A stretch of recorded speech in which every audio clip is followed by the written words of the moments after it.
Болбойт да, болсо талантып танытып жортулуп коебуз.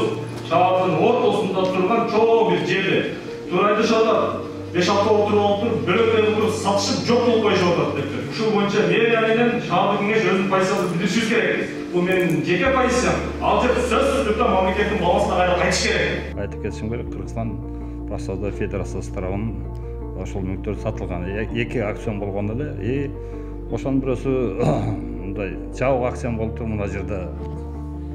Биздин ушу жетекчиликтин кетирген катачылыктары ушуга алып келди да. Эселеп мүлкү сатылып, жетекчилерине жерлери жем болгон профсоюз федерациясынын Ош шаарындагы сатылган мүлктөрү шаардык кеңештин сессиясында көтөрүлдү. Эл өкүлү Болот Баятов каланын так борборунда каралбай калган Ош эс алуу үйүн мэрияга өткөрүүнү сунуштады. Депутат элдин мүлкүн саткан уюмдун мурунку жетекчилерине кылмыш ишин козгоо керектигин дагы айтып чыкты. Ошондой эле өзүн өзү камсыздай албай калган бул федерациянын мүлктөрүн кайтаруу үчүн депутаттык комиссия түзүүнү демилгеледи. Профсоюз басып жаткан аябай бандай акмагын чыгарып саткан жерде президент өзүнүн указы менен бүгүнкү күндө алып бир жакшынакай кылдырып кайра элге ошол эле профсоюзда кесиптик кошундарға кайра беришип атат. Бул деген сөз бүгүнкү күндө мамлекетке бүгүнкү күндө алыш керектигин, мамлекет бүгүнкү күндө ошол жерде өз иш чара жүргүзүш керек экендигини президент өзүнүн демилгеси менен көрсөтүп коюп атат. Демек бул иш биз Ош шаарындагы Ош пансионатын көрүп атасыздар. Бүгүнкү күндө сатылып тонулуп жок болуунун алдында турат. Ошону дагы биз өз мамлекеттин карамагына алыппы же оңдоп түзүүдөн өткөзүшүбүз керек. Эгерде мыйзамсыз сатып берген адамдар боло турган болсо, мына мен как профсоюздун мүчөсү катары мен дагы айта алам, жоопкерчиликке тартылыш керек. Жыйында уюмдун Ош эс алуу үйү 2 жылга ижарага берилип кеткени белгилүү болду. Гектарлаган аянты жеке тараптарга сатылып, имараттары бузулуп кеткени айтылды. Прокуратура профсоюзга таандык 2 гектар жер аянты жана оңго чукул мүлк сатылып кеткенин аныктаган. Мындан улам көзөмөл органы ишти соттук кароого жөнөткөнүн билдирди. Ал боюнча шаардык прокуратура тарабынан текшерүү жүргүзүлүп, буга чейин 2 гектар жер мыйзамсыз берилген экен, ал кайтарылган.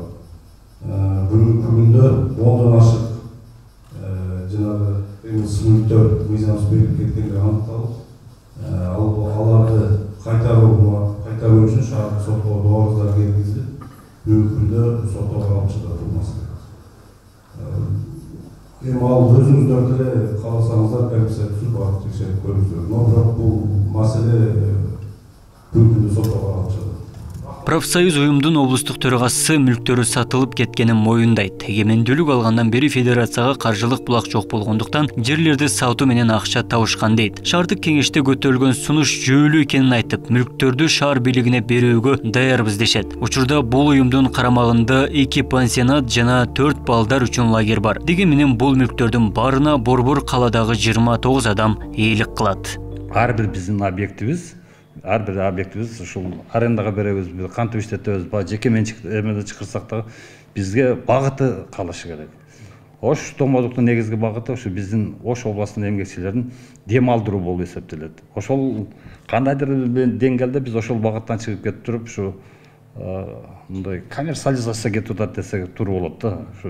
Мен каршымын, дагы эле айтып кетишим керек, Кыргызстан профсоюздар федерациясы тарабынан ошол мүлктөр сатылган. 2 акцион болгон эле, ошонун бирөөсү мындай жабык акцион болуптур мына жерде. Профсоюзда 10 жылдан кем эмес иштеген адамдарга 32 адамга, 32 адамдын ичинен 20 адам ушул профсоюздар кеңешинин мүчөлөрү, 10 жылдан кем эмес иштегенде ошол жерде иштеген 12 адамга участок берилген, сатылган. Бул жабык акцион катары. Жабык акцион дегенибиз ушу элге жарыялабастан. Шаардык кеңештин кезектеги сессиясында 15 маселе каралып, шаардык мэрия сунуштаган 5 долбоор кабыл алынды. Анын катарында жаңы таштанды полигонун куруу, саркынды суу станциясын реконструкциялоо долбоорлору бар. Сессияда ичүүчү жана саркынды сууларга болгон тарифти өзгөртүү сунушу дагы киргизилди. Жыйындын жүрүшүндө мектептердин жетишсиздиги жана шаардык бюджеттин аткарылышы талкууга алынды. Эл өкүлдөрү шаар мэринин 6 айлык отчетун канааттандырып берди. Ош шаарындагы көтөрүлүп жаткан маселе боюнча негизги депутаттардын берип аткан суроолорун бүгүн эле эмес, бүгүнгө чейин деле көрүп атасыздар. Мектеп маселеси, бала бакча маселеси, ушул маселелер биздеги эң көйгөйлүү маселе. Жол тыгыны көйгөй маселе. машиналардын пробкасы көйгөйлүү маселе. Эң негизги маселелер бизде ушул бала бакча. Азыр көрүп атасыздар, бир бала бакчада канчадан бала барып атышат. Кезекте канчасы турат? Bir 15-16 миң, мен точно так санын билбейм. Bir 50% гана бала мамлекеттик муниципалдык бала бакчалар менен камсыз болсо, 50%, 60% кезекте турат да. Электрондуу кезекте турат. Эми бул жерде ошол кезекте турган деген сөз уже бул жерде коррупциянын белгиси деген нерсе да.